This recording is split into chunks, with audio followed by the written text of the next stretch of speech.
Hello, guys, and welcome to the latest MSC Performance Podcast with me, Mark Coulson, and today I'm joined by Sonia. How are we doing? Hi, everyone. I'm doing great. I'm doing great. How are you doing, Mark? Good chat.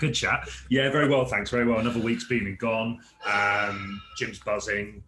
Things going really, really well. So that's a month into post-lockdown, a month back in the gym. Yes, and 4 weeks. Crazy quick. I think everyone's training going really, really well. Gym's been busy since 6 o'clock. Like this morning's been really busy in the morning. 5th week, new month. New month, new me.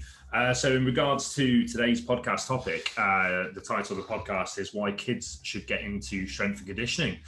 So this is a really interesting one. And even if you haven't got kids yourself, it's probably a very interesting listen, really, because there's obviously a massive stigma around, kids being, going to the gym and it being really dangerous and like the most evil thing in the world to do basically is, bring your children to the gym apparently. So we're going to sort of debunk a few of those myths. We're going to talk into a little bit of detail about the benefits that, young, anywhere from, we're talking, 5 or 6 years old right up to 17, 18 years old. Sounding very old here, but back in my day, like even with my rugby background was right. Yeah. Don't go to the gym until you're 20, 21, 22, until you're fully developed. And then you can start training. But we're going to talk a lot about the benefits of getting into the gym younger. So if you're listening to this and you've got any, family members, you've got children yourself, or you've got young nieces and nephews that you've kind of thought about, could they potentially join a gym or get into a little bit of basic strength conditioning training? The answer is yes, absolutely. You should be looking to get them into it. And today in this podcast, we're going to be talking about why that's a good idea. I think it would be maybe good to start with kind of talking about like my background as obviously being a little younger than Mark here, and then maybe you can... You remind me every day. Maybe you can kind of catch on yours. And as well, I think maybe it would be good if I kind of bring out how is it back home, like in Slovakia, just like kind of compare the situation, which obviously I don't really want to talk about the current state, as I'm not really that aware, but I would probably just begin with that ever since I remember, like topic of gym, it's always been don't do it, don't do weights, don't touch barbell, no free weights, machines, like it's just like full of risk. You're gonna stop growing, you're gonna mess up with your hormones, etc. So like I'm just looking at it the way that like this whole idea been wrong, and I just hope that it's not like that anymore, which I think the health and well-being and fitness for youth being promoted more and more, even back home. But I think there is still that group of people who are scared of putting their children into gym or think children don't belong to gym. Yeah, there's still that massive stigma behind it. Of, as you say, you should wait until we're 18, 19, 20, 21 before we start going into the gym. The reason is, it's still seen as very controversial. I think it's getting better. I think like in this country, we've always been horrific with, sport and exercise in kids. Back at school, we used to do like 1 PE session a week, like it's just not taken seriously. And then like gym was never even like never even the slightest consideration. Whereas I think people are becoming a little bit more aware now. There's certainly plenty of research which disproves that notion that S&C and getting in the gym is bad for your kids. So you've got the typical things like, will it stunt my child's growth if they start lifting weights? And like I'd love to know where that started from, like that idea. But we can safely say now through, tons and tons of research that is not the case. That is not the case. If your kid, is being well regulated and well coached and they're lifting weights is not going to stunt your child's growth. like is, you know, if there's a possibility of anything in regards to change of size and shape, if anything, they're going to grow more. Because, you know, obviously the benefits of lifting weights, which we'll go into later in terms of, you know, building, you know, lean muscle tissue, obviously that's limited with youngsters as well due to hormonal factors and you know, lower testosterone. But, you know, in terms of improving bone density, bone strength, if anything, would get a bit, you know, we'd grow a bit better. But yeah, it's like, you know, there's this whole stigma between, you know, behind that, and also that it's dangerous as well. As someone who's grown up playing, you know, rugby, football, like, you know, any sport you can imagine, like, I'll take rugby as an example. Like, playing rugby is a lot more dangerous than well-regulated strength and conditioning work. You've got factors that are completely out of your control. You've got an opposition for a start. In the gym, it's you and a bar or, you know, a piece of equipment. There's no real like external factors. In rugby, you've got people flying at you from all different directions. It's multi-directional. There's guys that are going to be bigger than you, stronger than you, more powerful potentially.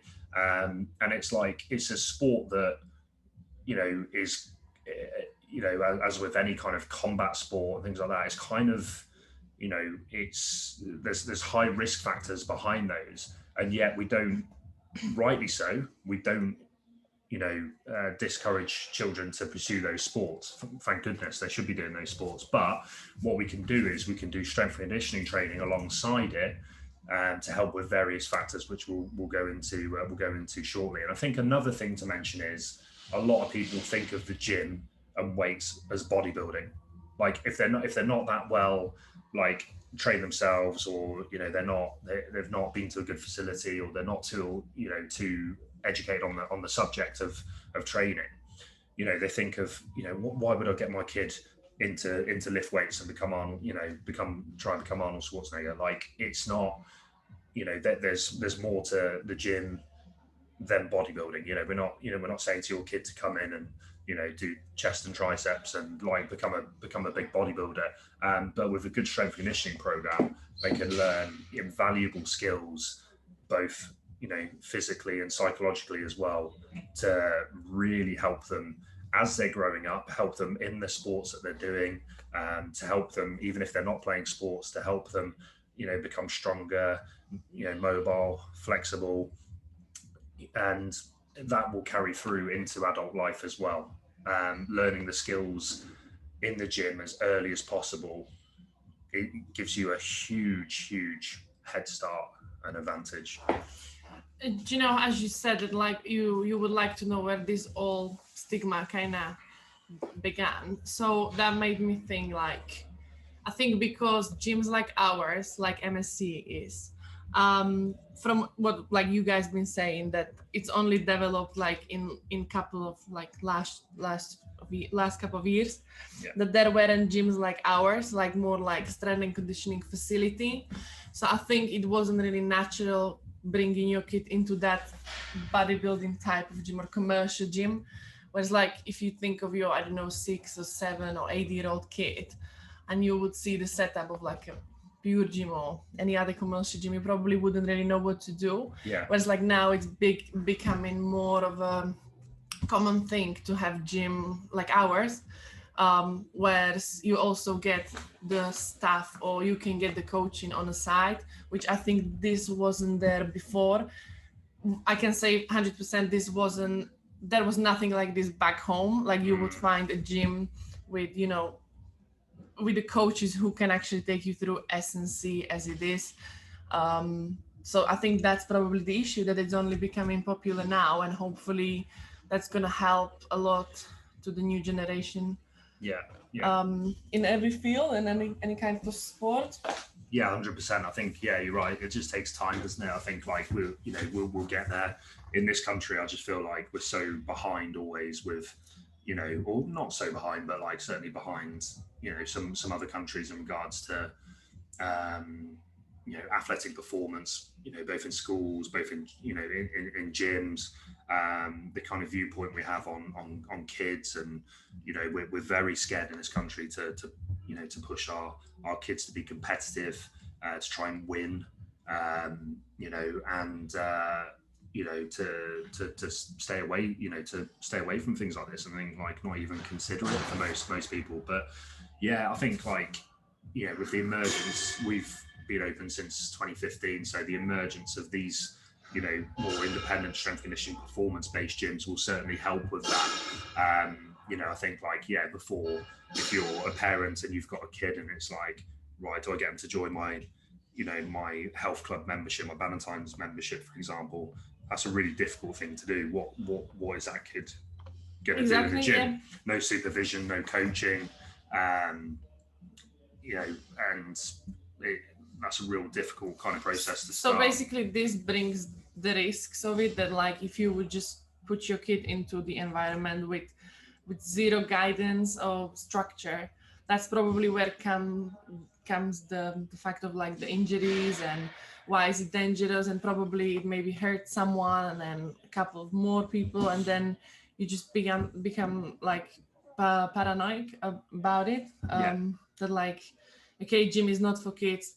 I think many gyms also have regulations like in terms of age. I'm not sure how it is. Yeah. And I know we have a small regulation, but this is a bit different, exactly like as we said, that we can work with the youth.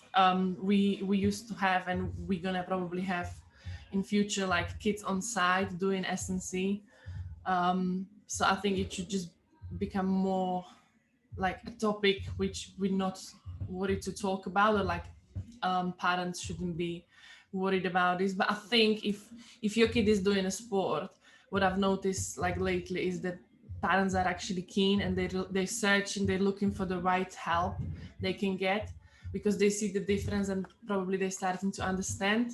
Yeah. So it's becoming definitely more like open-minded topic. Yeah.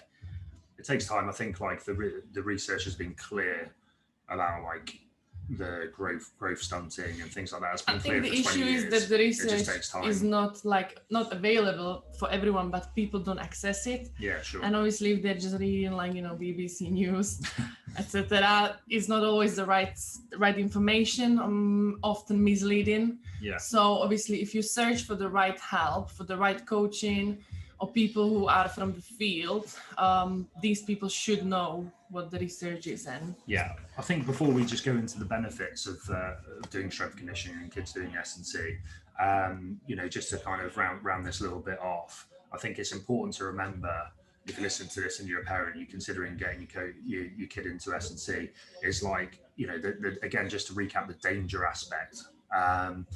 Like you said, you know, you've got kids running around playing rugby, you know, wrestling each other, jumping out of trees, doing like all sorts of crazy stuff. And people think that, you know, getting a stick or a dowel or a light barbell and practicing a well-controlled squat is going to be dangerous. And it's like, it's actually madness, isn't it? Like, I think, you know, some people probably listen to that and sort of think, yeah, that's absolutely crazy. Yeah. We think that, like, you got kids running around like freely, like doing, just having fun. Yeah, exactly. Like putting their bodies through like some serious work, like say, you know, jumping, running, you know, contact sports, etc., but we're scared to, you know, do a split squat or learn, you know, the correct form for picking something off the floor, like doing a deadlift. And it's like, yeah, it's kind of a crazy stigma that like I've never been able to get my head around really. But as you say, I think it's just something that, you know, the research has been around for, you know, 20, 30 years now, but it, you know, it will slowly come to light, I think, and especially with more facilities like this. So if you are considering it, just make sure you do your background on your coach they're going to be working with, which I'm sure anyone with kids, any parent would do that anyway.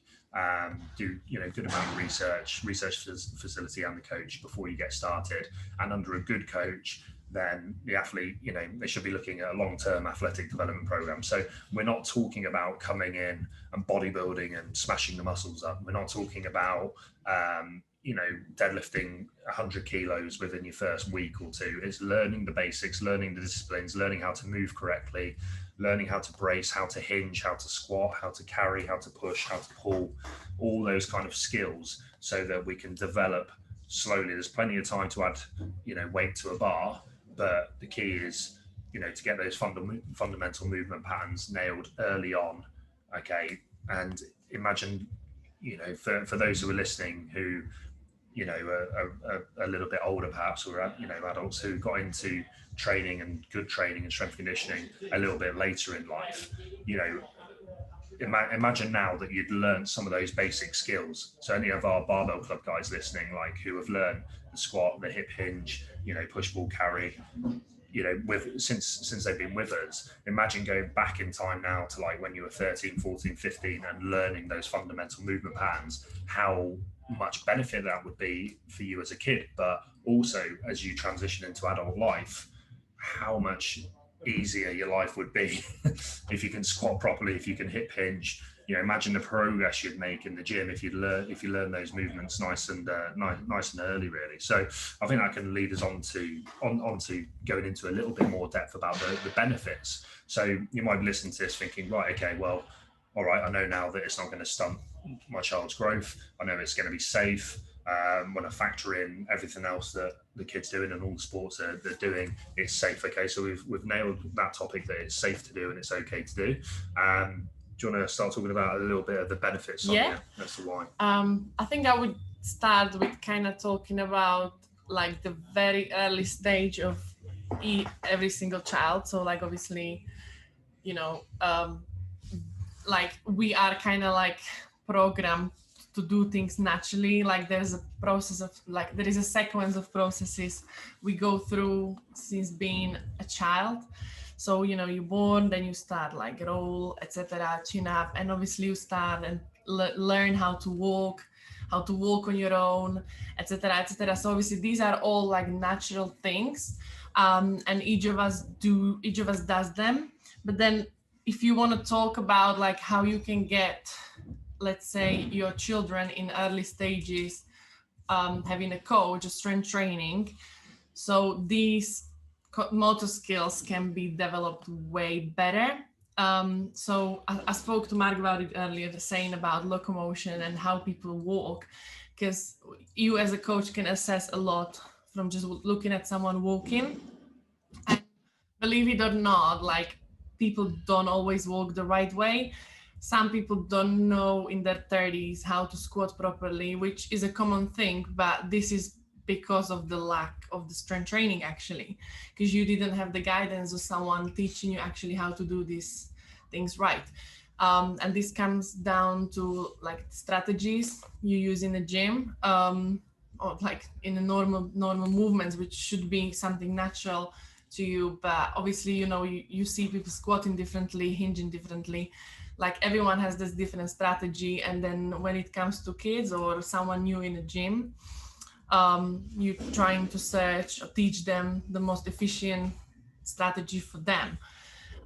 So this comes down to the benefit of motor skill development. Okay, so if you have your kid doing well-structured and well-designed strength training or strength and conditioning training, depends whatever it is, these skills are developed way better. That's what I was trying to say. That like, and then obviously if you have these skills well developed, the sport performance will be way better in the future if you pushing your kid towards a sport, etc., etc. Just with the movement aspect as well. Like you think about, as you develop through, being a kid into adulthood, and in terms of mobility and movement, being sat down at a desk for 8-9 hours a day, we've all seen the infograms of like, seeing the baby doing the perfect squat and stuff like that, and it's like, okay, then this isn't a massively accurate thing because of like the anthropometric like makeup of a baby, and like the short legs, longer torso, heavy head type thing isn't the same as an adult. So you can't necessarily expect like that perfect squat, as naturally as you become an adult. But if you're training those movement patterns throughout, like when you're at school, you are sat down a lot. You go into adult life, you're sat down at a desk a lot. We're sat in our cars a lot. Everything's in that seated position. Hip flexors are getting shorter. Glutes are inactive. Middle back's getting rounded. Posture's poor. We're weak. Weak posterior chain, and we lose the ability to do these basic fundamental movement patterns and getting those in, and then the amount of people we see that, like I say, can barely stand up straight, let alone walk, and, just very, very, very weak, very, immobile. And then, they come into the gym and they're doing the right thing and trying to correct that. But imagine doing that just throughout life. I mean, this is something neglected for those years. Exactly. If you don't use it, you lose it. That's what we say with strength conditioning, and that's the same with adults and strength training. And if you want to be quick and you stop sprinting, you're going to get slower. You got to keep using it, especially as you get older. But like if you can do that throughout get your kid doing that throughout their childhood, and just the ability to continue and improve those basic functional movement patterns, then imagine how much of a more athletic adult they're going to be. Imagine how much stronger they're going to be. Imagine how much better the posture is going to be, the core strength, the ability to move, like the injury prevention, which we haven't even gone into yet, but we will do shortly, like side of things of like, growing up and being strong, being athletic. Because both of us basically talking from an experience of having a person or an athlete coming into a gym and, I don't know, being mid-20s, mid-30s, mid-40s, and we've both had those people who never been to a gym, and it's just so different than to having someone who, me as a kid, I've been doing this and that. Like these people are just more athletic and they understand the movement way better. So I think all those people who don't have these abilities, almost everyone I came across and not trained before wishes, I wish I've done this when I was a kid. Yeah. So I think it's massive, like disadvantage of like shame that they didn't do these things when they were kids. Yeah. Because now when you want to learn them when you want to teach them those patterns, the learning process is a bit more difficult. Yeah. Obviously can be done, but that would be probably the biggest benefit, that like you are just ready for life. No, 100%. Like the athletic ability is a big thing, I think, and now I think everyone kind of starts to understand how important exercise is, how it helps with your mental health, well-being. So it's a big part of our life, and it should be like some sort of physical exercise, no matter what it is, if it's a gym or cycling or just walking, running. Like it really depends how you move, like how efficient you are, and how it then like kind of compensate your living, because you can go for a walk and you can run, but if the technique is maybe poor-ish, you might start getting injuries or you might not feel that well. Yeah. So to learn these things at the early stages is really, really important. Yeah, definitely. If we talk about like almost injuries and robustness now, kind of, sort of transition into that.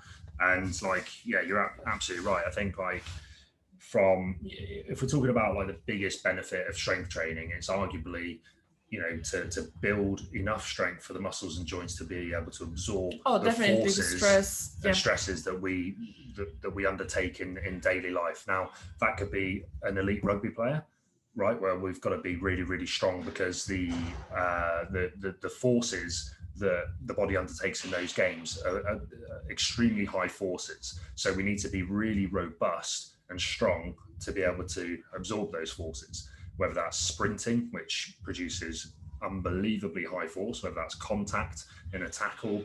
We need to build strength in the gym to become robust enough to be able to combat those forces. But even if you're not a competitive athlete and you're just, you've just got some basic, hobbies, you exercise a moderate amount, being, strong enough to absorb the forces of life, like Sonia says, like, there's a lot of people who, go do the couch to 5K, or they go and do, they want to take up recreational running or swimming or anything like that. Now, the better you move, the better your mobility and the better your strength through those ranges of movement that you want to undertake, and being strong enough to absorb the forces. Like, let's take running, for example. If you're a 90 kilo guy and you are in okay shape and you want to get into running, like that's actually, 90 kilos coming off the floor, pounding the pavement every step and wanting to do 5, 10, 15, 20K a week, whatever it is is a lot of force. That's a lot of stress going through the body. And if you're not strong enough, if your joints aren't strong enough and your movement quality isn't good enough, then that is where the body breaks down and becomes injured, because it's a lot of force going through the body. And if we're weak, weak things break, right? So if we're producing a lot of force through the floor, bang, that's where we get the potential injury. So imagine the benefits of learning these skills as a child and coming into your adult life and just hitting the ground running, so to speak. Yeah, no, it's fine. Even though, like we just said, like rugby player or just like your casual hobbies, even though you wouldn't do anything, just like natural process of aging, like, like the bone density is reducing, etc. Like, you're losing muscle mass. Like, it's just, well, obviously you should do some sort of exercise to improve these things, like for the longevity. So you're gonna live longer, you're gonna be able to move, because like, again, this is a common thing that like if you're older you can't take stairs, you probably can't do long walks. Like, why would you not if you would train through the life? Just train it early and maintain it. Like, it really, like, it's that simple. It's that simple. It's going to sound like a bias because we're obviously into the gym and into strength conditioning, but it really should be like mandatory to do like basic strength conditioning from a very, very early age, right through your life. And like I say, if you don't use it, you're going to lose it. And if you get, if you're not using your body and you're becoming sedentary, you become immobile, you become weak. And then, like, I mean, forget the injuries for a minute. It's just not very fun, is it? It's not very fun to be like, to be weak, to be out of shape, to not be able to do. Again, we're not talking about getting on stage and looking absolutely ripped. We're talking about the basic, functional daily movement patterns that if we're not training, these throughout our life, then we start to lose, as Sonia says, as you get older. Natural aging process. It takes its toll, and that that can be delayed massively,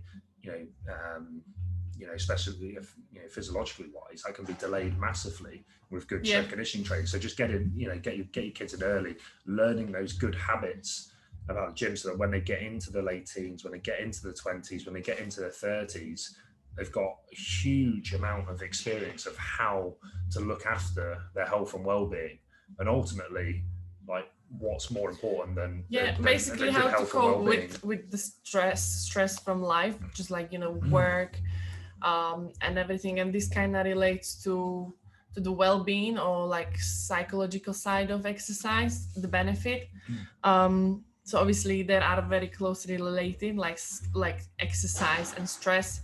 So that's another big one, I think, like a benefit for even if it's an adult, but like children as well. So like children coping through loads of stress with probably when they're at school or just like growing up. Like, obviously it's a different type of stress adults have, but it's still stress. Same, like if we're talking like exercise, that's obviously stress. So you're just preparing your body for coping with higher demands, I guess. So that's a big one, like well-being and mental health. I think I just want to divulge slightly into a more performance sort of chat. So like, if you've got young kids like playing sport, as I spoke about briefly, like, football, rugby, these kind of sports, American football, tennis, cricket, whatever it is, it's high forces on the body. Okay, very high forces. Now, even if your kid's not doing like contact sports specifically, like, if we're talking about sprinting or if we're talking about playing cricket or anything like that, like there's huge stresses on the body that are undertaken. Now, kids are pretty tough and pretty robust naturally, and you might not see too many injuries, but as they get a little bit older, especially into their teens, that's where we can start to see injuries. I'm going to use myself as a case study here. So like, growing up playing every sport under the sun, it was in my sort of mid to late teens where I started to pick up a lot of injuries. And the simple fact of the matter is that, like, playing rugby, for example, and an injury I'll use, and there was many injuries, but was a torn hamstring, a grade 2 torn hamstring. Then I came back and played and tore it again in the first game back. So this is kind of like late teens, maybe 17, 18, 19. So basically at that age, I was quite fast. I was quite quick. but my muscles weren't strong enough and my joints weren't strong enough and my movement quality wasn't good enough to absorb the forces that you undertake in a game. So the hamstring one was actually non-contact both times that I did it. So no one anywhere near me. It was like a sniper had shot me from the crowd and I just went down. You know, what's happened here? Like, just like the worst kind of tearing pain in the back of my leg. And sprinting produces massively high forces of stress through the body. It's a very high velocity, high force movement. Okay. So very explosive. Now, your muscles are contracting eccentrically, concentrically at rapid rates. Okay. And the quicker you are, the more prone to injury you're going to be. Okay. Now, what you need to do is you need to have your kid to be strong enough to be able to absorb those forces. Now, that injury, you know, in sports, there's always risk. Of course, there's always risk, and you can never say like 100% you can never be injured again by doing good S&C, but you can massively reduce the risk of injury. And with good S&C, good hip hinging patterns, good skill in the hip hinge, and building up strength for a Romanian deadlift, getting strong through the hamstring from the knee as well, which is very important for sprinting. Now, with enough strength to be able to absorb those forces, there's a 95% chance plus that I wouldn't have got injured.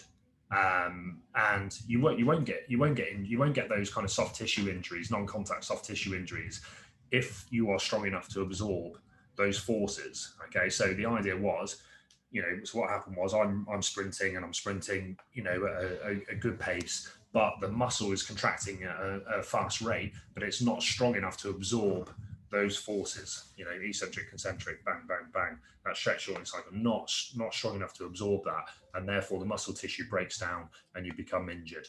Then at about 6 weeks out, didn't rehab the injury because I didn't really know how to. And it was like, the club, amazing to think that this was a professional club as well, was like, oh no, we don't want you in the gym yet. We want to make sure you grow tall and, make you grow naturally. So, you don't want to gym until you're 21, 22. So it was like, right, okay. So there was no rehab at all. And then it's straight into a sprint. And then guess what's going to happen? Yeah. Okay. So I don't even need to say it's obvious. Okay. So, and in the contact as well, that's another aspect. I had a couple of shoulder injuries through contact. And the reality is, okay, in contact, it can be a little bit different. You can get your body in awkward positions and, injuries happen in sport. But again, with good S&C, my shoulders basically put through a range that it wasn't mobile enough to take, and it wasn't strong enough through that range of motion to take. So my shoulder got hit and pulled back. And in that range of movement, I wasn't strong enough to absorb that force. Yeah. And I tore an AC joint. And then 6 weeks later, came back, tore it again. So you get the idea. So, but, we're not talking about, with kids, we're not talking about getting them in and just doing weights for the sake of it and bodybuilding. We're talking about building, getting them strong, getting them robust and preparing them for sport, for life, to be able to run around, to reduce injury rates, to be as athletic as possible so they can carry that into everyday life. And the bodybuilding aspect, the primary hormone for building muscle mass is testosterone.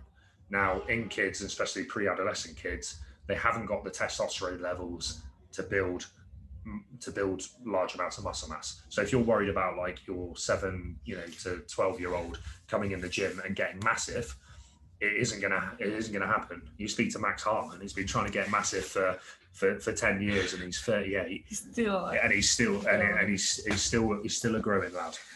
It isn't that easy, even for fully grown adults. So if you've got a kid who's young, I promise you, they are not going to get massive in the gym. That's not what we're talking about. Bodybuilding is a separate aspect, and bodybuilding's quality and it's got its place and it's, unbelievable in its own right. But that's not what we're talking about. We're talking about athleticism. We're talking about building robustness. We're talking about, building strength, building speed, building power, building cardiovascular system, which is very important. And, we haven't even got into, but that's what we're looking for. Learn the skills as early as possible. As Sonia's mentioned, throughout adult life, If we don't use it, we lose it. And then you see, 30-year-olds, 40-year-olds coming into the gym, and of course we can make the changes, but it's bloody hard work when you've had 20 years of doing nothing and sat on your ass. So, get the skills in early, learn as a kid, and then, develop through there. So, we've worked with various athletes here. We've worked with, school kids. With school kids, like not many of them were necessarily competing in sports, but just learning the basics of S&C's massively valuable. With some of the athletes I've worked with, elite young swimmers. I've got an elite young rower now, who's 15. Now, rowing is a strenuous sport. Imagine that kid's getting into rowing and doing a hell of a lot of rowing volume, which is necessary to make it to where she wants to get to at the top. But imagine doing all of that volume on a rower in a very stressful, putting yourself through very stressful positions, pulling against water, pulling the oar, pulling against water with no strength base, like with no middle back strength, with poor posture, without the ability to hip hinge and pull. Then over time, you've probably heard of overuse injuries and things like that. The body's going to break down. So we need to build up strength, robustness, strength in the middle back, the ability to produce power through a hip hinge, as well as going out there on the water and actually doing the rowing work. So, build up that toughness, that robustness, that strength, so that your kid can undertake the activities that they want to undertake. I think you talked about your case study, like a great example of like basically how it is when you're young and don't having that guidance. And just as a good example of that, if you would have something as a young kid, it would probably compensate it better. Like I think I know many of people who's done gymnastics as kids, and you can just see that when they now move in the gym, it makes massive difference. Same like when you're coming from like an Olympic lifting background, when you've been doing it as a kid, that's a big one. I think being an Olympic lifter as a kid or like as a teenager kind of relates into your later life, like as a massive benefit. Like obviously I don't really want to like chat CrossFit, but as example, like Matt Fraser, he's been an Olympic lifter as he was, I don't know, in his, I think past 17, 18. And then he's been the best CrossFit Games athlete, which he himself says it's probably thanks to the background. Yeah. So obviously what you can develop through certain sports is like, like myself, like I think I'm quite athletic, like almost anything you put me through, I think I'll do well. Obviously maybe not the basketball, but and that probably just comes again from my background as well, that like doing sports since being I don't know 6, 7, like there's always been something. Our PE system was a bit different than yours, so we've done loads of gymnastics. You actually did some. Yeah, loads of running. We did swimming. I've been dancing. So I think all this kind of helped me into moving the way I move now. So I'm using myself as an example yet as well. That like I just find things easier. Like I never struggled with things like how to squat. Like obviously there's always something to it. There's always detail to even your bench press, your deadlift, but like it's just so different when you have that background as a kid, and as well when you're a kid, I think you don't have that fear, like you just throw yourself around. And I think everyone who has kids, or even if you don't, like that kids just have less fear. They're a bit more, like they're not scared to rotate, jump, roll, whatever, like they do anything. I think that when you take an adult person and you even like maybe load them on a back squat for the first time, like I think there is a bit of that like respect towards the movement. Yeah. Same with, swimming or skiing. Probably if you're learning sport when you're older, you have that sort of respect. But if you come in from like more athletic background, I think you're just good to go. Yeah, 100%. I think like also the social skills and the psychological skills you can benefit from from being in the gym as well is massive. Like I'm a huge believer that like kids should be doing both individual sports and team sports as well to learn different social skills. Teaches a lot. But in the gym as well, like you know, especially if you're in a good facility, you're going to be surrounded by like really good athletes from different backgrounds, and that's going to be inspiring.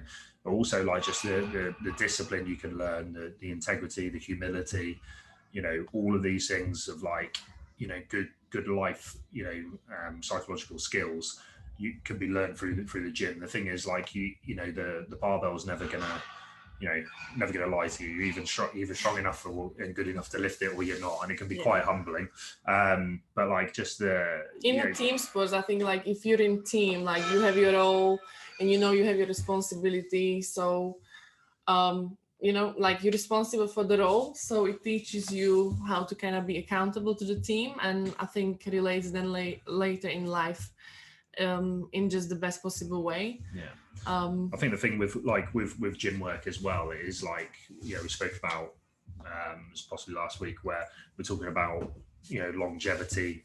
Sorry, it was the week before we looped, but like the importance of sustainability and longevity with your training, and that's again something like a social and a psychological skill that the kids can learn by getting into the gym early, because it does take a lot of discipline to commit, to train regularly, and to maintain that as well, and to learn the right techniques. Some of the techniques in the gym that you learn can be quite complex. So having the discipline to learn those skills, to learn how to move, how to add weight, how to brace safely, how to move correctly, it takes a lot of discipline. So I think there's a lot of like good mental and psychological skills that can be learned through coming to the gym as well, and especially for young adults or kids. Definitely, that's a great point. Exactly, like just if you ever like coach a group of kids, you can see that there's like their characteristics or like charismas or personalities are different. But like once you're in that group, being that child, like you kind of see and understand like, okay, there's a coach, and now probably I should listen. If I'm being told what to do, I probably should. And you're trying to be the best possible, version of yourself at that point, and it just teaches you a lot.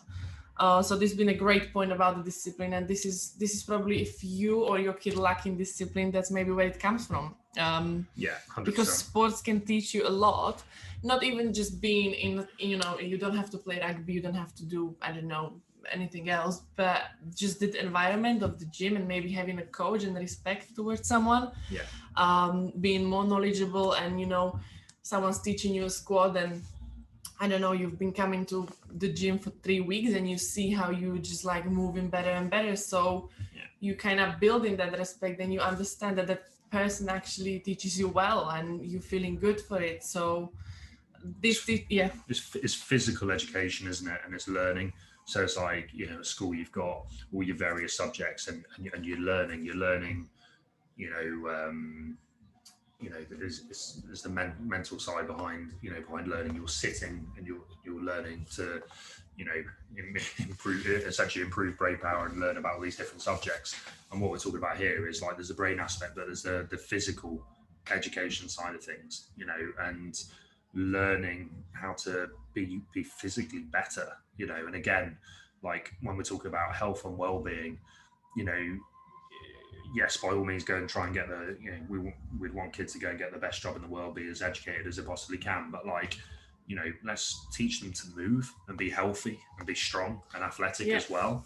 Like not just a couch potato. I think it's even more important now than ever with, the rise of like modern day technology. Basically the right amount and the right type of exercise, the right amount of sleep, like good nutrition, like all these things probably can just sort you out, like in terms of dealing with stress from work or like some mental health issues. Like try to sort these things first, like make sure you move enough, you get the physical activity, sleep, food, and then maybe try to think if there is still an issue, because these are really, really important things. Yeah, we talk about like with adults, you know, it's pretty well publicized now in terms of like the endorphins that exercising releases, you know, lowering stress levels, you know, reducing anxiety and stress and things like that. So that's like pretty common knowledge now. It's no different for kids really. You know, kids are going through their own little, you know, different bits of stress, you know, in their lives, and you know, getting, again, if your kid's sedentary, just getting them up, getting them moving, getting them physical, you know, it's just, you know, huge psychological, you know, positives to be gained from that, as well as physiological. Tough words for a tired boy. So yeah, there we go. I think we can round up. So again, if you're a parent or you're a family member and you've got kids, or you've got young nieces, nephews, or friends that have got kids, and you've been considering getting them into the gym, do it. Make sure you research a good facility who are used to training kids and have the expertise to do that. So right coach, right facility. But again, just to quickly recap, you know, debunk those myths. There's, you know, if anyone's interested in the articles, I can find and send the articles. You know, it's not going to stunt your kids' growth. It's not going to injure them if it's done in a safe manner. You know, there's a lot more dangerous things that they'll be out there doing. So, you know, get them into it. You know, and the benefits, both, you know, physically and psychologically, are massive. So learn the skills, you know, get them in the gym, learn the skills early, and then that will carry through into adult life and make their life a lot easier. And it's a great age, you know, to gain some adaptations, both from a skill aspect, and then as you come into teens and late teens, like especially, you know, again, we haven't really touched the sides yet today on the cardiovascular benefits, but like there's huge cardiovascular as well as, you know, strength benefits, you know, and gains that you can get through those teenage years as well, which is hugely important, especially for those who are looking to go onto a high level of sport. That's really a great window to get some huge gains. So as I say, yeah, don't be afraid to get your kids down the gym. It's not just bodybuilding at all. In fact, it's not bodybuilding. You know, just good S&C, learning the key movement patterns, learning some good life skills, and just get on it. Thank you very much for tuning in, guys. Thanks, Sonia, for joining me. Thank you. And we'll catch you next time, guys. Cheers.